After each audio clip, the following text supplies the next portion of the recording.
Guys, welcome to this bonus episode of Pulp Kitchen. We put these out on Fridays as a little piece of bonus content for you guys. Don't forget we post our full episodes on the Wednesday. Check them out if you haven't seen them. But George, today you're going to be talking about a film called Still. I am. On Apple TV Plus, starring Exactly. Michael J. Fox. Absolutely. So this is a film that came out 1-2 months ago, and it's called Still, and it is a documentary about Michael J. Fox. And I was very interested to see it because not only 90-minute runtime, Nice. but I was aware it had a huge amount of praise going into it.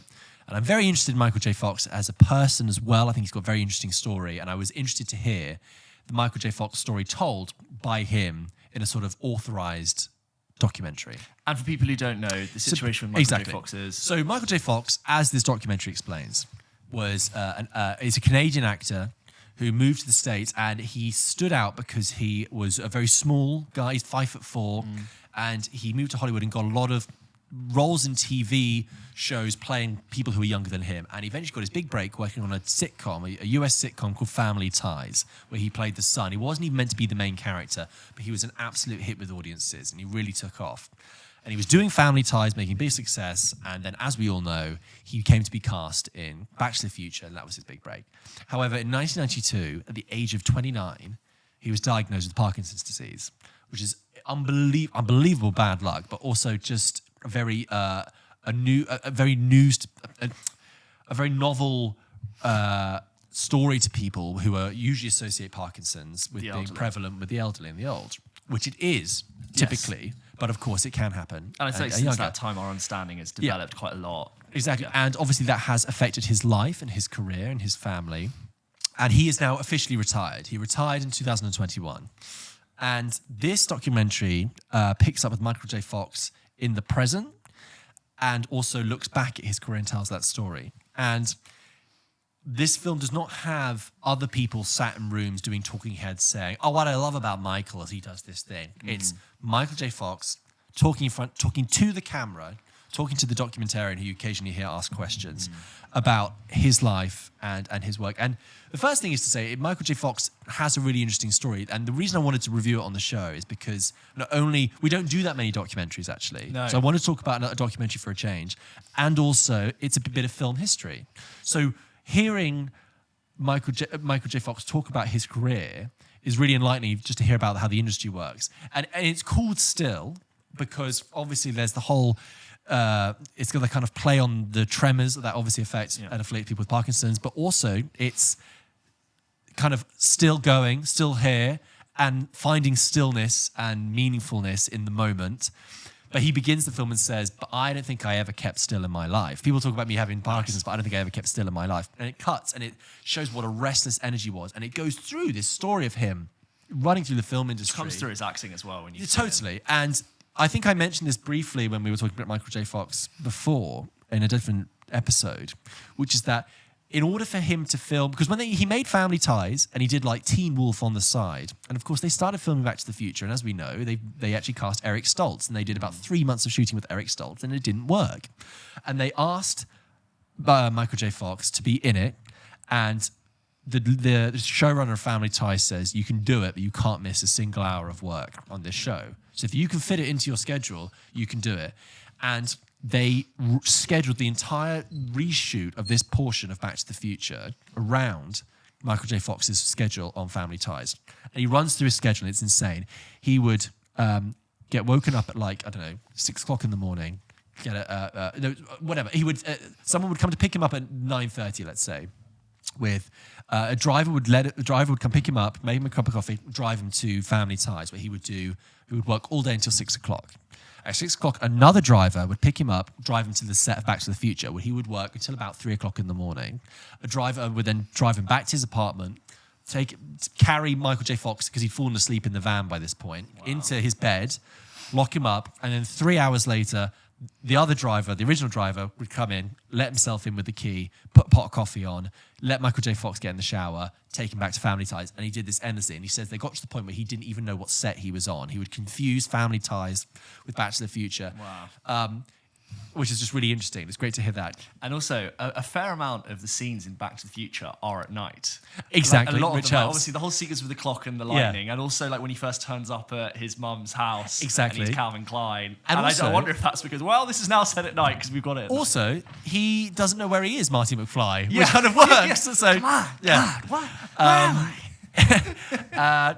So the first thing to say, as a documentary, as a piece of filmmaking, what I really liked about this is that it has a really playful use of archived footage and reenactment to tell this story.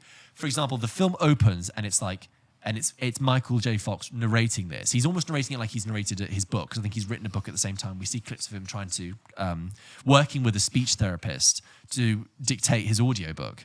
Anyway, so it begins in 1992 with this shot of this hotel, and you have this reenactment of this actor, meant to be Michael J. Fox, under the sheets. And then, like, he was like, I had a raging hangover, and then I woke up. And the actor then moves, but obviously you don't see his face because it's a reenactment. And as he does that, it then cuts to one of Michael J. Fox's films where he's in bed with a hangover, and it cuts to a tight close-up of his face. And the way they intercut Michael J. Fox's back catalogue into telling the Michael J. Fox story is really fun and clever. So there's also this one where he talks about when he really blew up and went massively famous. Of him, he said, I walked up to this newsstand and I was on the front cover of all the magazines. And so they reenacted. They reshoot a scene where the Michael J. Fox, shot from behind, walks up to a newsstand and he's all on there, and and it looks like the 80s and everything. But then they cut to a shot from the front, and it is Michael J. Fox taking his glasses off and looking at something, which is clearly from another film at another time, but it works seamlessly to tell the story. So he was sort of lost between all his different Well, projects. exactly. And you have so much, you realize, because also he was on many TV shows, you have so many hours of footage of Michael J. Fox that you can use to intercut. So that's really great. What's also fantastic is that Michael J. Fox is really great company.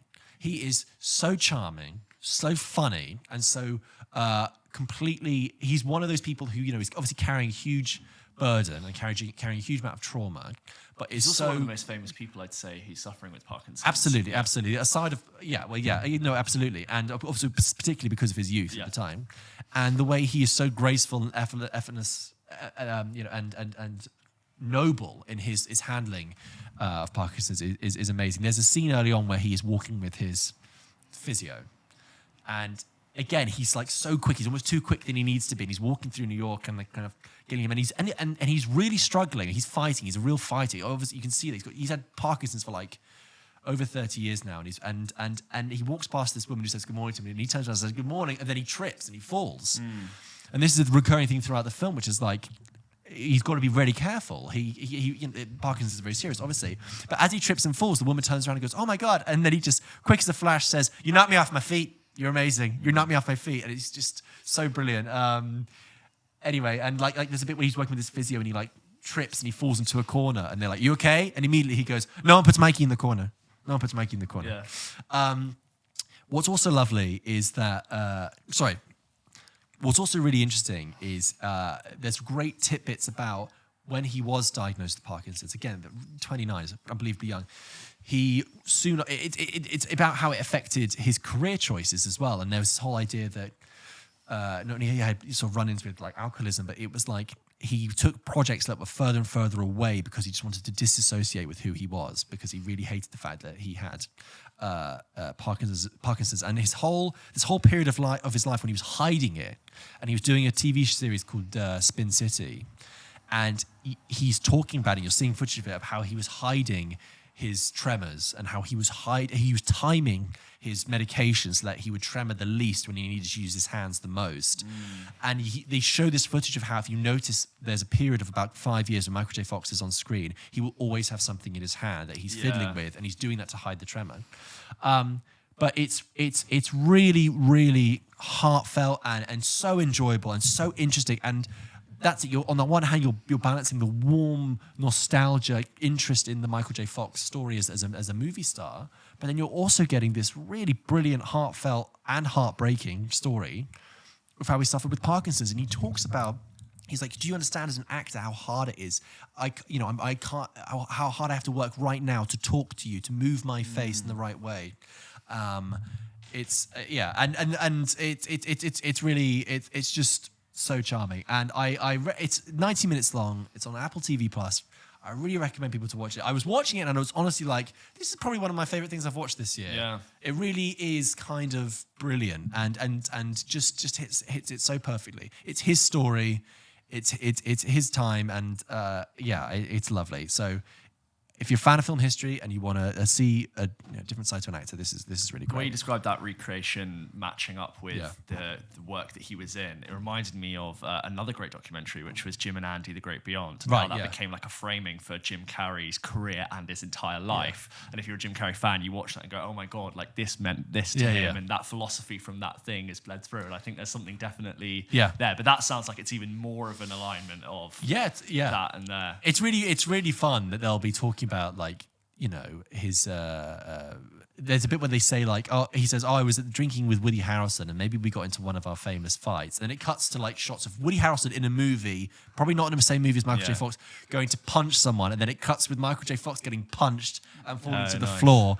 And I'm just like, that's just great. It just catches the mood and the temperament of this person. I remember him turning up in an episode of Curb as himself. And they show a clip from that. And it's brilliant. And that's a little bit long ago, maybe sort of late noughties or early 2010s. I think it's 2011. In 2011. And he's like, Larry David is joking around the fact he has to be sensitive about the fact that he's got Parkinson's. And Michael J. Fox, I think it takes someone who's pretty confident in their own skin and who they are to basically like love your tremors and like use that for like comedic effect and have someone make fun of you. But that's it, and also like be great exactly in that comedic role. I thought it was really, really cool. Yeah, and he said he was actually liberated because he was like, it can be part of who I am now. And playing himself. He was and he had a recurring role in The Good Wife, and he had a very good character in that. And people say, oh, you're Michael J. Fox, and his character obviously has Parkinson's. Yeah. But I love it in the Curb episode, which they show a clip from. It's so funny when it's like, there's like a couple of occasions where like he couldn't, he basically hands Larry David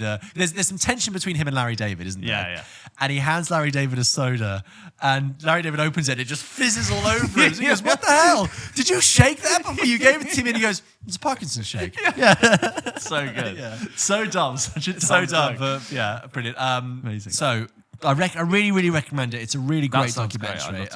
And please check that out. That was still a Michael J. Fox story. Guys, if you by any chance have seen Still, or you go on to watch it, or you have seen it, please send us your thoughts to hello@popkitchenpodcast.com. We'd love to read it out either on the next bonus or just in the full episode. So guys, thank you very much. Guys, just before we go, we wanted to read out a couple of emails in this bonus section. As always, thank you so much for sending them in. If you wanted to send an email to the show, you can send us your thoughts, your questions, your concerns, your little reviews, your recommendations to hello@popkitchenpodcast.com, just like Michael did. Michael writes into the show and says, hi, gents. Aspiring friend of the show, Michael, checking in again.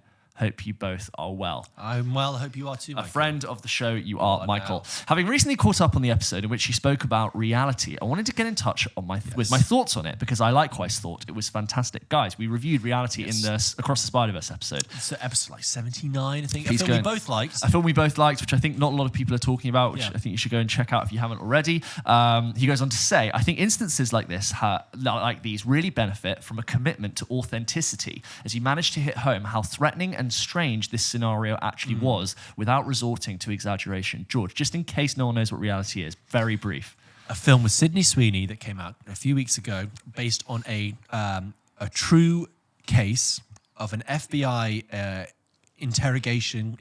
questioning house raid of a woman called Reality Winner, and the whole film is verbatim the audio recording of that interrogation. So all the dialogue is exactly as it was taking place, and it's very much small, basically almost a three-hander between three actors. Lovely, just in case someone hadn't seen. It becomes a really searing indictment on a USA that often seems to value retribution more than truth, and it's achieved simply by presenting the facts. That I like that. The whole thing has a really unsettling air to it, and I actually found the seemingly mundane interactions to be some of the most uncomfortable. The talks about groceries, the pets, and how much everyone could bench at the gym were oddly uncomfortable, and all the male agents joking about Winner's pink assault rifle, one of them saying, I knew it would be pink, as though asserting some kind of male dominance made for pretty uneasy viewing. The whole male invasion of the female space, the way that they play that. We talked about like them like really overcompensating for how aware they were that they were invading, but also like they very much had a job to do. He goes on to say, I actually found the line played during the clips of news footage at the end, spoilers, where Well, this is a big spoiler because the whole point of reality, what's great about the film is that if you don't know the story, but we will read Michael's email, but this is a flag. Spoiler for reality. This is a spoiler for reality. Where Winner says on the phone to her sister that she's, quote, struggling to make herself feel bad for what she did, or words to that effect, to be fascinating. Winner believed she was doing right by her country, honouring the oath she took as a former member of the military to protect the US population, but she was made an example of with the heaviest punishment of its kind. And all while those higher up in the food chain can get away with similar or worse without so much as a slap on the wrist, brackets, let's just say it'll be interesting to see what comes of the investigation into Mr. Trump. I thought it was absolutely gripping, a scary reminder of what can happen to the little guys who challenge authority. Highly recommend it to anyone who hasn't seen it yet. I thought that was a really great summary of the thing I think we wanted to touch on all of its wonderful implications that it never spelled out to you, but you could let your mind do all of that really amazing work. And I think, Michael, you've really wonderfully articulated the kind of thoughts it gets in your head when it rolls credits.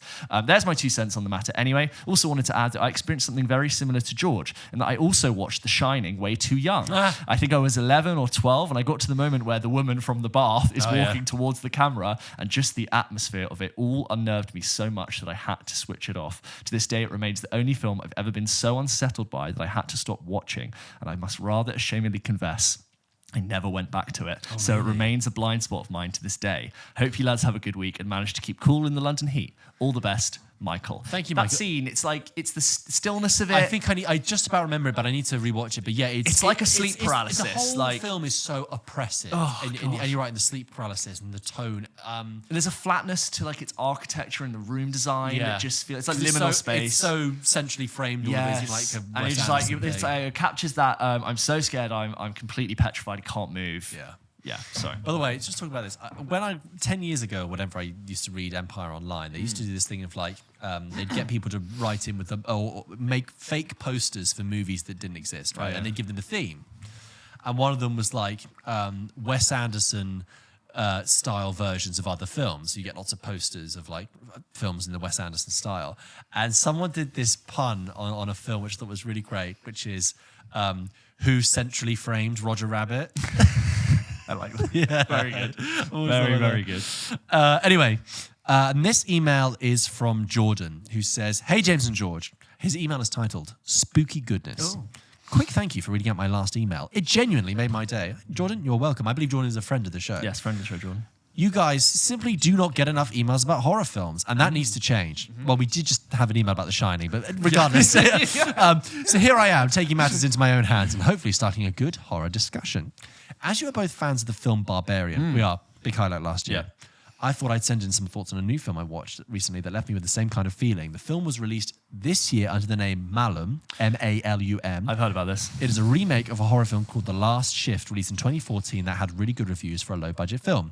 I thought the film was absolutely terrifying. It held no punches and fully committed to its well-thought-out scares and incredibly creepy horror visuals and demonic creatures. Just quickly...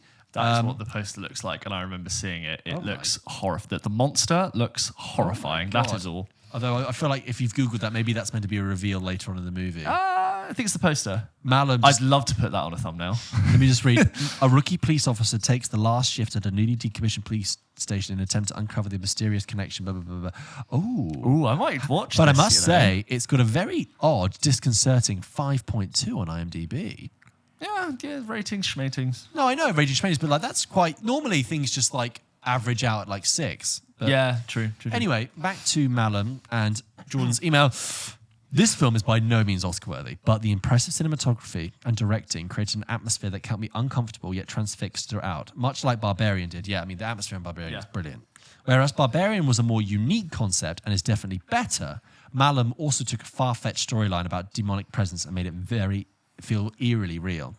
Especially when every horror film is a demonic presence film, you've got to really stand out. I'm a massive, in capitals, horror fan and don't scare easily, but I found myself thinking about the film's symbolisms and meanings for days afterwards and was genuinely a bit scared to be alone at night. I love that. Yes. When you just feel a little bit uncomfortable. I found myself running back from the bathroom when going up to pee in the middle of the night, much like I did when I was 9, lol.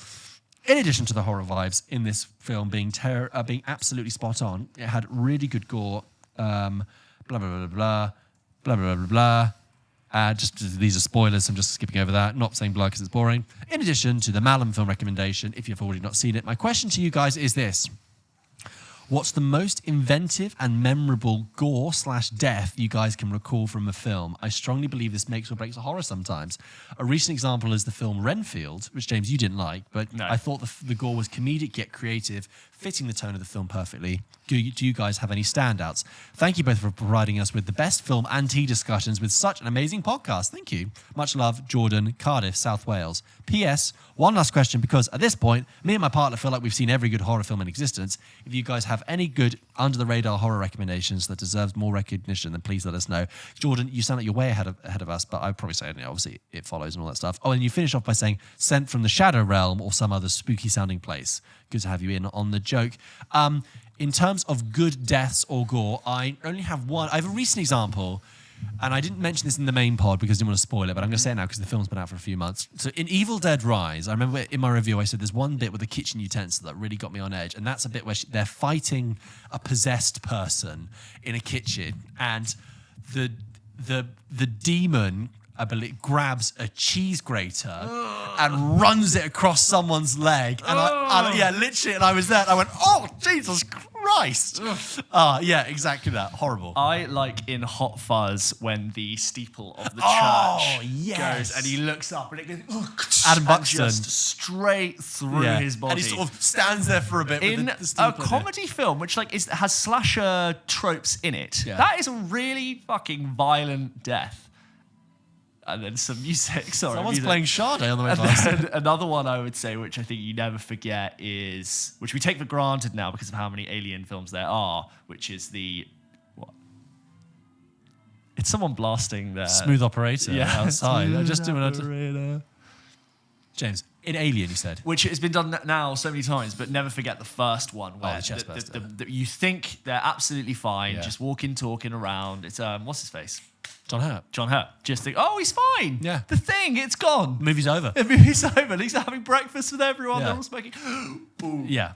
Out the chest. I also, The Thing. The Thing, yes. I mean, when the dog's face first, that's when you're Oh like, my God. Every time, because you're like, oh, this dog's a bit strange. And then the dog's like, and you're like, Jesus, what the fuck? Because Phil's very like quiet and slow, and then Yeah. it's like, hello, And Phil, then- I'm here. And the dog's just been staring into space. Then it's Yeah. like, does the horrible like shudder, and then its face just like rips. Like, oh my God. Terrible. But yeah, the Thing is, and beyond. Well, Yeah. guys, thank you so much for listening to this bonus episode. We really hope you enjoyed it. And as always, if you wanted to send us an email, you can do by writing into hello at popkitchenpodcast.com. And don't forget, we post new episodes of the show, our full numbered episodes, every single Wednesday. Guys, thank you so much. And just forget. Just forget. Don't Just forget. Just remember, please continue to like and subscribe and follow and rate and do all the wonderful things to support our show. We really appreciate it. See you in the main episode next week.